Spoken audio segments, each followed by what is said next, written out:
serious and advancing ill health, is it a proxy for people who are at the end of their life and dying, or has it widened the kind of, because it's recognizing how unpredictable and how impossible it is to diagnose for people, especially people with multiple conditions, so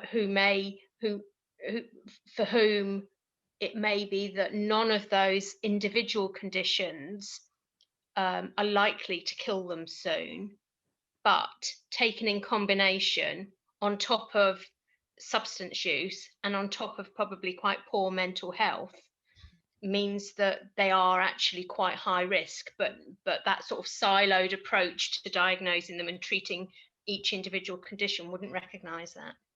Right, and that's such an advancement if we can get that, out there, in terms of, a more an earlier engagement with services where you feel met and are met, actually hopefully means that the end of the final bit, if you like, the end of life bit can be can be planned for a lot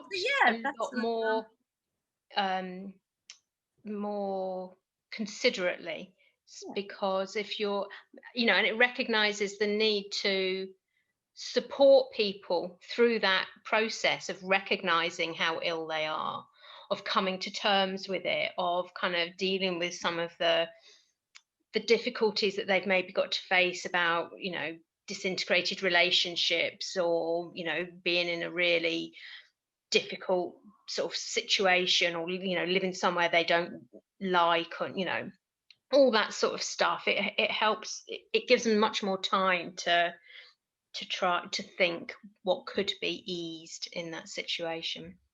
And as I was reading through it, I was thinking, this is really good. As if I shouldn't really be surprised, but this is really good because it captures something. I'm not sure, there's an essence of, there's the care and compassion side alongside the sort of the statistical side that we'll get onto. And that idea of capturing people to an extent a little earlier really appeals to me, because if someone, say, gets a fairly early diagnosis of COPD, it is a terminal illness. It is going to get worse. It is something that is probably going to contribute to an individual's death.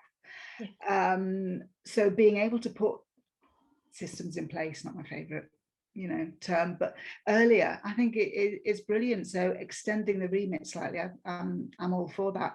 And it still manages to mention in the final box the end of life and palliative care. They are still in there and included, but as part of the extended version. Love it. It's kind of opening up that way of seeing your client group, isn't it, to the services as well. What is kind of occurring to me in a very practical way, is to just almost, lots of scenarios, call them case studies, what examples of, right, very grounded in what it's like to live in Liverpool and Sefton, and be relevant to you, so that because what will potentially emerge through that is, different contexts in terms of, you as an individual, your health, who you are, what's going on for you emotionally, all those kind of personal and social things, and also what your family circumstances might be like, or what this is like, or where you live, and getting the bus there, and because those are actually the things. It's almost like a reasonable adjustment, isn't it? Exactly. It's reasonable adjustments, but really understanding these lenses that you might be seeing it through, but not stereotyping them or not assuming. And I think that's the big piece for me, that not everybody is resistant to getting help. Not everybody is this, not every, there might be patterns of common more common experiences, but actually we're wanting people to just start seeing it differently, aren't we?